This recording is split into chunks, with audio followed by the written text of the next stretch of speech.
अस्सलाम वालेकुम my YouTube family, welcome back to my channel Sheen reaction. This is Meeno Sheen Chaudhary. I hope so आप सब लोग फिट फाट होंगे, टिप टॉप होंगे और मज़े से होंगे। तो आज की जो ताज़ा तरीन ख़बर है, बांग्लादेश जो भूटान में अपनी चीज़ें भेजता था, जो अपनी प्रोडक्ट्स भेजता था, तो थोड़ा सा जो रोड था वो इंडिया का यूज़ होता था। जो रोड का ट्रांजिट था बांग्लादेश से भूटान के दरमियान, तो इंडिया ने वो रोड जो है वो बंद कर दिया है। ये ताज़ा तरीन डेवलपमेंट हुई है कि इंडिया की तरफ से अपनी नफ़रत और गुस्से का इजहार है बांग्लादेश के लिए कि इंडिया ने भूटान और बांग्लादेश के दरमियान जो रोड ट्रांजिट था उसको बंद कर दिया। लेकिन बांग्लादेश भी अब चुप नहीं बैठा। बांग्लादेश ने भी फौरी रद्दअमल का इजहार किया। बांग्लादेश ने भी इंडिया को जवाब दे दिया है कि सिलीगुड़ी कॉरिडोर, जिसमें त्रिपुरा हो गया, आसाम हो गया, जिसमें एक रियासत से दूसरी रियासत में जाना हो तो नदी के थ्रू अगर आप जाएं तो इतना टाइम नहीं लगता, लेकिन अगर बाय रोड जाएं तो बहुत ज़्यादा टाइम लग जाता है। बांग्लादेश ने भी ये फैसला किया है कि जो इंडिया नदी यूज़ करता रहा है, जो इंडिया नदी के किनारे अपनी ट्रांसपोर्ट करता है, बांग्लादेश भी उस पर रोक लगा देगा। बांग्लादेश ने भी ईंट का जवाब जो है पत्थर से देने का फैसला कर लिया, क्योंकि इंडिया भी इससे पहले अपनी जितनी ट्रांसपोर्ट करता रहा है वो रिवर के थ्रू ही करता रहा है। क्योंकि वेस्ट बंगाल में अगर बाय रोड जाएं तो बहुत ज़्यादा टाइम लग जाता है और बहुत ज़्यादा जो है रिसोर्सेज ज़ाया होते हैं, इसलिए वो रिवर के थ्रू ही जाते थे। लेकिन अब बांग्लादेश जो है वो भी इसको बंद करने लगा। वीडियो देखते हैं और फिर डिटेल में इससे बात करेंगे, क्योंकि इंडिया इस तरह की छेड़खानियाँ पहले भी करता रहा है। इंडिया ने पहले भी ये सब कुछ करने की कोशिश की थी, लेकिन इसका ज़्यादा नुकसान जो है वो इंडिया को उठाना पड़ा था। जब उनकी अपनी ट्रांसपोर्ट बंद हो जाती है तो फिर मोदी जी ने जो है वो बहुत जल्द घुटने टेक दिए थे। अब इंडिया ने जो है ये फिर से दोबारा छेड़खानी की है, बांग्लादेश की ट्रांसपोर्ट के रास्ते में रुकावट डाली है। जब बांग्लादेश इसका जवाब देगा तो इसके नतीजे क्या भुगतना पड़ेंगे, वीडियो देखने के बाद इस पे बात करते हैं। গত বছর শেখ হাসিনা সরকারের পতনের পর ভারতের সঙ্গে দূরত্ব তৈরি করে বাংলাদেশের অন্তর্বর্তীকালীন সরকার। এমনকি ভারত বিরোধিতা চরম আকার ধারণ করে ওপার বাংলায়। এদিকে ভারত বাংলাদেশের বিরুদ্ধে বেশ কিছু সিদ্ধান্ত নেয়, তার মধ্যে অন্যতম ট্রান্সশিপমেন্ট চুক্তি বাতিল। এবার খবর, বাংলাদেশ থেকে সড়ক পথে ভুটানের পণ্য আটকে দিল ভারত। তবে এখন প্রশ্ন, ভারত কি বাংলাদেশের জন্য ভয়ানক কিছু পরিকল্পনা করছে? এই ঘটনার পর অনেকে বলছেন ইউনূস সরকারের ভবিষ্যতের জন্য ভয়ানক সংকেত। বাংলাদেশের সড়কপথ ব্যবহার করে ভারতের ভিতর দিয়ে ভুটানকে পণ্য নেওয়ার অনুমোদন দেয়নি ভারত।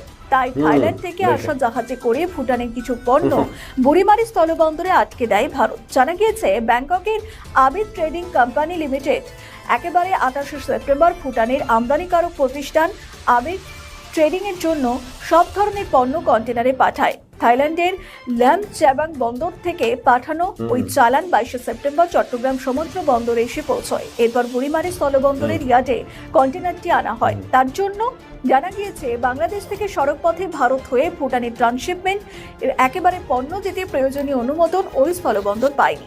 যেহেতু চ্যাংরাবান্ধা স্থলবন্দর অনুমোদন পায়নি, তাই সেখানেই আটকে রয়েছে ভুটানের ট্রান্সশিপমেন্টের পণ্য। প্রসঙ্গত 2023 সালে 22 মার্চ বাংলাদেশ ভুটানের মধ্যে একটি চুক্তি সই হয়। এর এক বছর পরে 2024 সালের এপ্রিলে ভুটানের আয়োজিত দুই দেশের বাণিজ্য সচিব পর্যায়ের বৈঠকের সিদ্ধান্ত হয় বাংলাদেশের সমুদ্র বন্দর এবং সড়কপথ এবং ভারতের সড়কপথ ব্যবহার করে ভুটানের ট্রান্সশিপমেন্ট চালান পাঠানো হবে। আর সেই সিদ্ধান্ত মেনে বুড়িমারি স্থলবন্দরে পাঠায় চট্টগ্রাম বন্দরে আসা প্রথম কন্টেনারটি। তবে ওই চালানটি ভারতের চ্যাংরাবান্ধা স্থলবন্দর দিয়ে প্রবেশ করতে গেলে আটকে দেয় ভারত। চলতি বছরে বাংলাদেশের সঙ্গে ট্রান্সশিপমেন্ট চুক্তি বাতিল করে দিয়েছে ভারত। আর এতে বিপদে পড়েছিল বাংলাদেশ, কারণ বিভিন্ন দেশে পণ্য আমদানি রপ্তানি ভারতের মাটিকে ব্যবহার করে করত বাংলাদেশ, আর তাতেই সুবিধা হতো বাংলাদেশের। আর সেই চুক্তি ভারত বন্ধ করে দেয়। এক্ষেত্রেও ভুটানের পণ্য আটকে দিল ভারত। এখনো পর্যন্ত যা খবর, তাতে ভারত স্থলপথে অনুমতি না দিলে বিমানে করে নিয়ে যেতে হবে ওইসব পণ্য, কিন্তু তাতে খরচ পড়বে আকাশ ছোঁয়া। রাজনৈতিক বিশেষজ্ঞরা বলছেন, সম্প্রতি ভারতের প্রতিরক্ষা মন্ত্রী রাজনাথ সিং একটি মন্তব্য করেছেন। তিনি মোহাম্মদ ইউনূসকে কথা বলার সময় সতর্কতা গ্রহণের কথা জানান।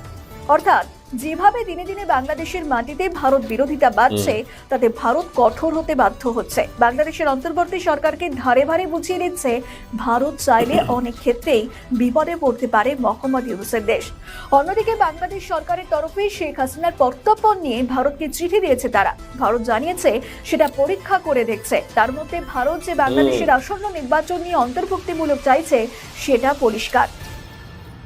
এমনকি কাতারের দোহাতে খলিলুর রহমান যে উড়ে গিয়েছিলেন, সেখানে বিভিন্ন দেশ থেকেও নাকি চাপ দেওয়া হয়েছে তাকে। ফলে সব মিলিয়ে বাংলাদেশের অন্তর্বর্তীকালীন সরকারের পরিস্থিতি অত্যন্ত কঠিন। এদিকে ভারত ট্রান্সশিপমেন্টের বিষয়ে যে সিদ্ধান্ত নিল, তাতেও বিপদে বাংলাদেশ। এখন দেখার এরপরও বাংলাদেশ পাকিস্তান প্রীতি বাড়িয়ে আর কতদূর। जी तो व्यूअर्स, ये थी आज की वीडियो। आप लोगों ने वीडियो में देखा कि बांग्लादेश ने भी अब बड़ा फैसला कर लिया। बांग्लादेश की हुकूमत भी जो है वो बड़ा फैसला करने की तरफ जा रही है। जो रिवर की जो ट्रांजिट है, जो इंडिया यूज़ करता रहा, जो ये अंत भक्त बहुत ही धड़ल्ले से यूज़ करते रहे हैं, अब वो भी बांग्लादेश बंद करने जा रहा है। ख़बर ये आ रही है कि बहुत सारी एक्सपोर्ट्स जो हैं वो बे ऑफ बंगाल के ज़रिए, क्योंकि बांग्लादेश में बहुत सारी नदियां हैं और इन नदियों के ज़रिए जो है वो एक्सपोर्ट होती हैं। और इन नदियों में जब ये जाती हैं तो वाया बोट्स और शिप्स में जाती हैं, क्योंकि अगर ये वाया रोड जाएं तो एक तो बहुत ज़्यादा टाइम कंज्यूमिंग है और फिर बहुत ज़्यादा रिसोर्सेज यूज़ होंगे, बहुत ज़्यादा डेज़ लगेंगे, बहुत ज़्यादा पेट्रोल लगेगा, बहुत ज़्यादा सरमाया लगेगा और मतलब कि कोई भी प्रॉफिट जो है वो इंडिया को नहीं होगा। तो इसीलिए ये रिवर यूज़ करते थे, लेकिन अब जो रिवर का ट्रांजिट है वो बांग्लादेश भी इनके लिए बंद कर देगा, क्योंकि जो स्टार्ट है वो हमेशा इंडिया करता है, जो छेड़खानी है वो हमेशा इंडिया करता है। तो अगर इंडिया जो है वो छेड़खानी करेगा, इंडिया जो है बांग्लादेश और भूटान के दरमियान जो ट्रांजिट है रोड की उसको बंद करेगा, तो ऑब्वियसली बांग्लादेश की हुकूमत भी चुप नहीं बैठेगी, क्योंकि चुप रहने का जो है कोई फ़ायदा नहीं, नुकसान ही है। इंडिया जो है वो बांग्लादेश को मज़ीद डराता है। इसलिए अब बांग्लादेश की हुकूमत ने ये फ़ैसला कर लिया कि अब हम चुप नहीं बैठेंगे, अब हम भी ईंट का जवाब जो है वो पत्थर से देंगे। क्योंकि इन चीज़ों का स्टार्ट कौन करता है? ऑब्वियसली इंडिया करता है, लेकिन एंड कौन करता है? एंड फिर बांग्लादेश ही करता है। बिल्कुल इसी तरह जिस तरह से जंग किसने शुरू की थी पाकिस्तान के साथ? इंडिया ने। लेकिन फिर ख़त्म किसने की थी? पाकिस्तान ने। क्योंकि चाहे पाकिस्तान हो या बांग्लादेश हो, दोनों भाई जो हैं वो डरने वाले नहीं हैं। दूसरी तरफ बात की जाए तो जो ट्रक हैं जो भूटान की तरफ जा रहे थे, कैसे उन लोगों ने वो रोड पे रोके हुए हैं। असल में ये मोदी सरकार ने जो है बांग्लादेश की भूटान के साथ जो ये इम्पोर्ट एक्सपोर्ट चल रही है उसको डैमेज करने की कोशिश की है। लेकिन जब बांग्लादेश इसका जवाब देगा तो इंडिया की चीखें निकल जाएंगी। फिर इनका पूरा मीडिया, वेस्ट बंगाल का मीडिया जो है वो शोर मचाता हुआ नजर आएगा कि बांग्लादेश ने हमारे साथ नाइंसाफ़ी की है। लेकिन चाहे वो बांग्लादेश हो या पाकिस्तान हो, दोनों जो हैं वो इंडिया से डरने वाले नहीं हैं। और बांग्लादेश ने भी अब डिसाइड कर लिया कि हम जो है वो चुप नहीं बैठेंगे और हम इंडिया के हर वार का उसे जवाब देंगे।